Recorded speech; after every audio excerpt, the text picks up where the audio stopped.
There are a few Roman emperors that I truly admire, and of course I will dedicate separate videos to each and every one of them. There is, for example, Flavius Julianus, the last openly pagan emperor of Rome. He was a brilliant man who realized that Christianity had subverted the old societal structure upon which Rome was based, and tried to restore the old faith, as he knew that if he would fail, so would the fate of Rome be decided. There was Eugenius, who would restore the altar of victory to the Curia, the Senate building in Rome, after Gratian had ordered the removal of this old pagan symbol.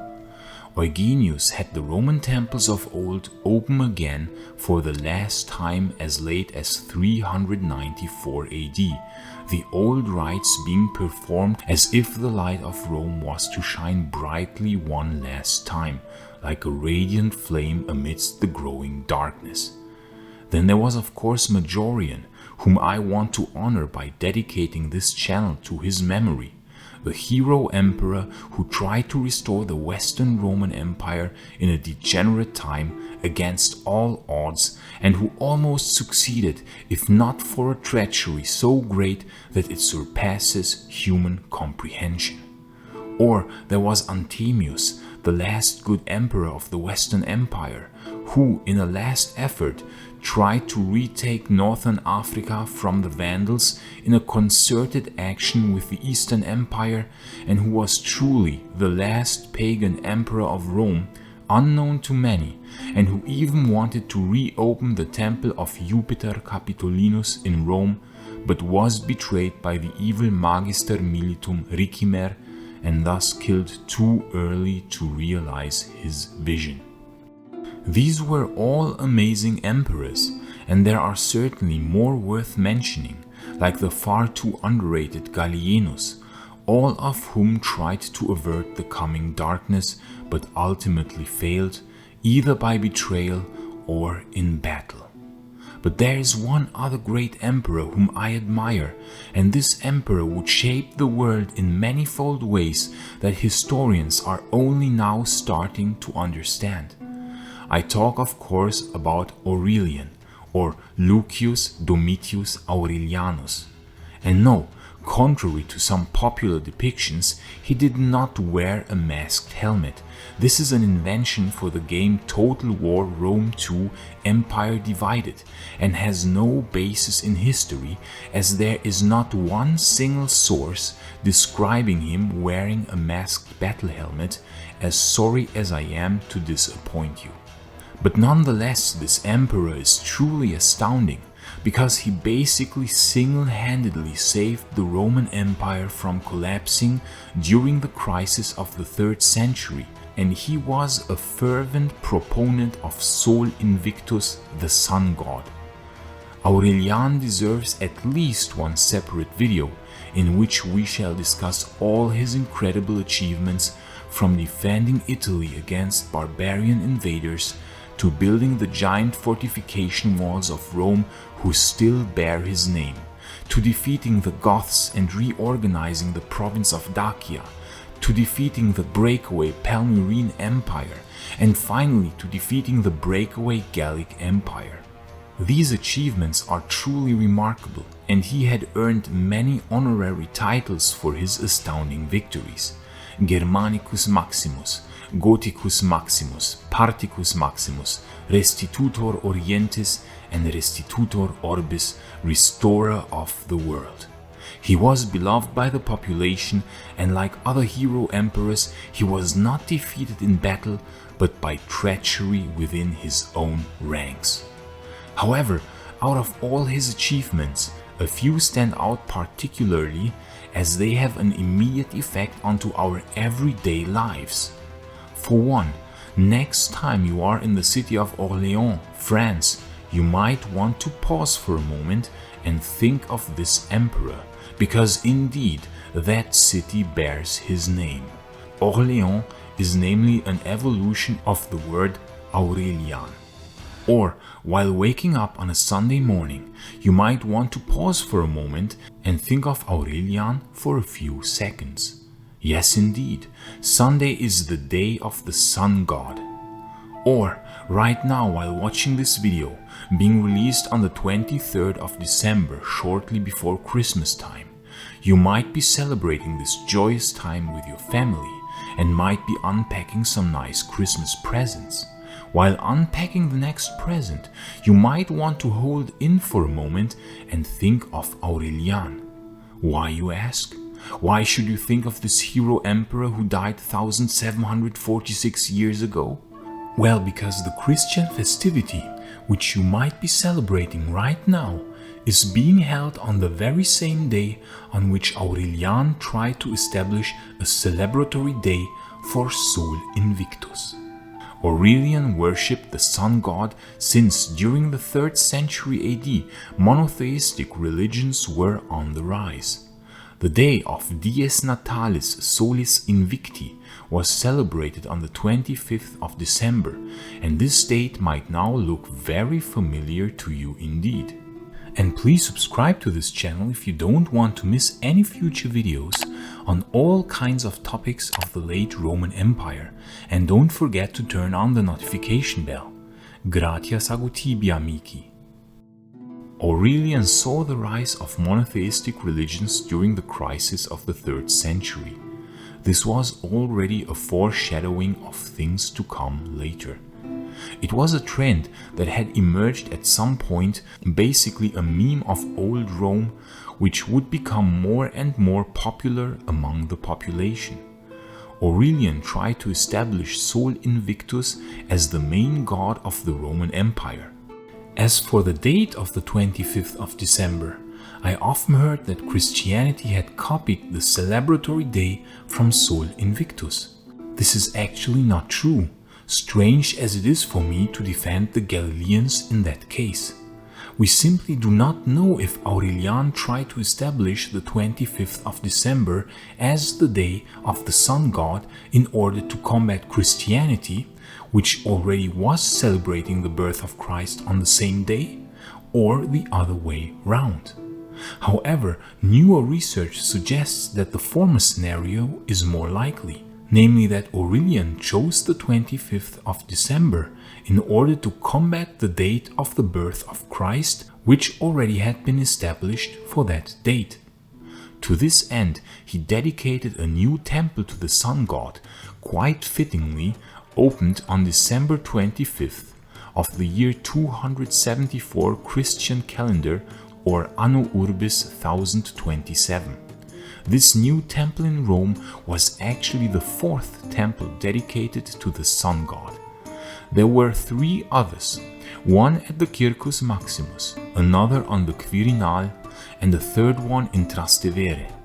So Aurelian held this 4th magnificent temple, and it stood on the Campus Agrippae, the area in the north of the Campus Martius, named after the legendary Marcus Vipsanius Agrippa, Emperor Augustus's general and best friend. Aurelian's temple of Sol Invictus itself is unfortunately not preserved anymore. In Ferdinand Gregorovius's masterpiece, History of the City of Rome in the Middle Ages, Volume 1, to which I by the way linked in the description, and which I highly recommend if you are interested in the history of the city of Rome, we can read the following. The Notitia names a triumphal arch there, Arcus Novus, which seems to have stood where the Via Lata merged into the Flaminian Street and was built by Diocletian. The most beautiful ornament of this region was Aurelian's Sun Temple on the slope of the Quirinale mountain, a huge building of oriental splendor, which at the time still stood upright, but already in the 6th century was destroyed. With the Notitia, Ferdinand Gregorovius means the Notitia Dignitatum, an astounding document dated from around 420 AD that details the administrative organization of the Eastern and Western empires and gives us a very detailed account of the urban structure of Rome around 420 AD. So apparently by that time Aurelian's temple was still standing, but by the 6th century this beautiful temple already lay in ruins, very likely damaged by an earthquake, and had not been rebuilt since by that time Christianity had taken over, turning the people against the old gods. Fascinatingly, some of the columns of this sun temple were brought to Constantinople at some point in the later 6th century in order to help rebuilding the Hagia Sophia that had itself been damaged in 2 earthquakes in 553 and 557 AD. So Aurelian had built this magnificent temple to Sol Invictus, hoping that this cult would become the dominant one of the Roman Empire. Competing with Sol Invictus during that time was the cult of Mithras, which was also very popular among the Roman military. And of course, the most famous competing cult was Christianity, which had already been on the rise in the time of Aurelian. It is quite possible that Aurelian had chosen Sol Invictus to counter the rising trend of Christianity, possibly foreseeing that if Christianity would win, it would be the undoing of Rome. Little did he know that only 50 years later, an emperor would come that would seal the fate of Sol Invictus and of the old gods and help Christianity become the dominant religion of the empire. An event which for me somehow feels like a flaw in the timeline. But we will talk extensively about the events surrounding Constantine in future videos. On the topic of Sol Invictus, it is quite astounding that modern scholars are still unsure where exactly this cult originated, or if there was actually only one or multiple cults worshipping different versions of the sun god. In one view, Sol Invictus was only one of 2 different versions of the sun god. The first one, Sol Invictus, or simply Sol, was an early Roman god whose cult was already in decline by the 1st century AD. According to that theory, Sol Invictus was different from Sol Invictus in that it originated from old Syrian traditions and was named after the Syrian sun god Elagabalus. This cult originated more precisely in the city of Emesa. It was first promoted by Marcus Aurelius Antoninus, a really weird emperor that absolutely deserves his own video, who worshipped this sun god so fiercely that he would later become known as Elagabalus, by the name of the Syrian sun god himself. You know that you are really disliked when your own grandmother plots against you and plans your assassination, which is what happened to Elagabalus at the young age of 18. Because he was so disliked by the population, by the Senate, and by actually just everybody, including his own grandmother, therefore his try to establish the sun god understandably didn't work out so well. Besides Elagabalus, some scholars think that Sol Invictus did not originate from the Syrian sun god Elagabalus, but from Malakbel of Palmyra. This was a sun god worshipped in the city of Palmyra, the capital of the breakaway Palmyrene Empire. Zenobia, the legendary queen that also deserves her own video, created this breakaway Palmyrene Empire in 270, claiming the imperial title for herself and her son. Aurelian, however, would not have this and utterly vanquished this rebellion in 272, but spared the city and the queen Zenobia. But 1 year later, the city rebelled again, and this time Aurelian got really angry and let his soldiers sack the city, where it was badly damaged, an event from which that city should never recover. He turned to Rome with the queen in 274 and received a triumph, while according to some sources the queen was made to walk through the streets of the capital in golden chains, which is quite benevolent if one considers the usual punishments for traitors in those times. Some sources say that the queen was allowed to live on an estate near Rome where she died around that time. But then again, other sources write that she was beheaded after the triumph, so we just don't really know what happened to her. It is thought that during his time in Syria, Aurelian picked up the worship of Malakbel, the sun god of Palmyra. However, in another scholarly view, it is thought that there was only one sun god cult in Rome continuously throughout the era of the Republic until the end of antiquity. The scholars favoring this view claim that there never was a separate sun god called Sol Invictus. It is fascinating to see how little we sometimes actually know about history. We don't really know how or even when someone as important as Zenobia died. We don't even know exactly where the cult of Sol Invictus originated from. History is like a puzzle, and we have to reconstruct that puzzle using leftover information from different sources, ancient authors, or archaeological findings. And sometimes these sources even contradict each other. In the case of Aurelian's Sol Invictus, we see that even here we don't have the full picture. What we do know, however, is that this was an important cult in the later empire, that there were 4 temples dedicated to this god in Rome, and that it was a really popular religion for a few centuries. Fascinatingly, the Emperor Constantine at first identified more with the sun god than with the Christian god.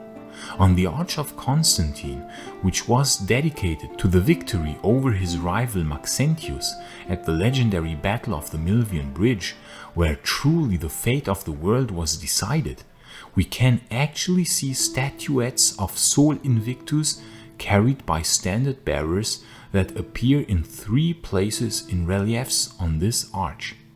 The Arch of Constantine was carefully positioned such as to align with the colossal statue of Sol that stood near the Amphitheatrum Flavium, who bears the name of this colossus, hence Colosseum.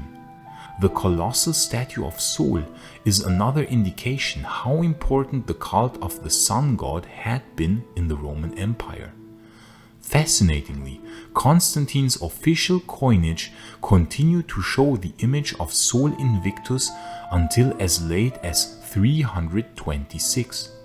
And next time you want to go buy something but realize that it's Sunday and many shops are closed, you might want to thank the Emperor Constantine that you are not allowed to do grocery shopping on that day. At least that is a phenomenon which I too often encounter in the province where I live, Raetia Secunda, not far from the old Roman outpost at Bratananium. Flavius Valerius Constantinus decreed on March 7th of the year 312 AD Galilean calendar, or 1074 Anno Urbis. On the venerable day of the sun, let the magistrates and people residing in cities rest, and let all workshops be closed. In the country, however, persons engaged in agriculture may freely and lawfully continue their pursuits, because it often happens that another day is not suitable for grain sowing or vine planting, lest by neglecting the proper moment for such operations, the bounty of heaven should be lost. So if you are a farmer watching this video, you are quite possibly very relieved to find that you can continue working even on Sundays. However, should you be a magistrate of any sort watching right now, or a person residing in a city, please follow the orders of Constantine and rest on Sundays. After that same emperor later decided to favor only Christianity, the old pagan religions and thus also the cult of Sol Invictus declined more and more. We find the last inscription referring to Sol Invictus in the year 387 AD. However, the early Christian theologian Augustinus of Hippo preached against the followers of Sol Invictus even as late as the early 400s, so we can see that this religion also survived for quite long. We shall in fact see in future videos that the old pagan rites would survive for far longer than is commonly believed, and that so-called crypto-pagans would continue worshipping the old Greco-Roman gods, or possibly also Sol Invictus, even as late as the 6th century. It is with utter fascination that we see Roman customs, old pagan traditions, decrees by emperors who died 1700 years ago, and other deeds by Roman emperors having such a profound impact onto our lives. We celebrate festivities, often not knowing that people were celebrating on the same days almost 2000 years ago. We have days named after the sun god himself. We have customs such as closed shops on the day of the sun, decreed by someone 1700 years ago. We have a calendar whose foundations go back to reforms by Julius Caesar or Julius Caesar. We have months named after Roman gods or emperors.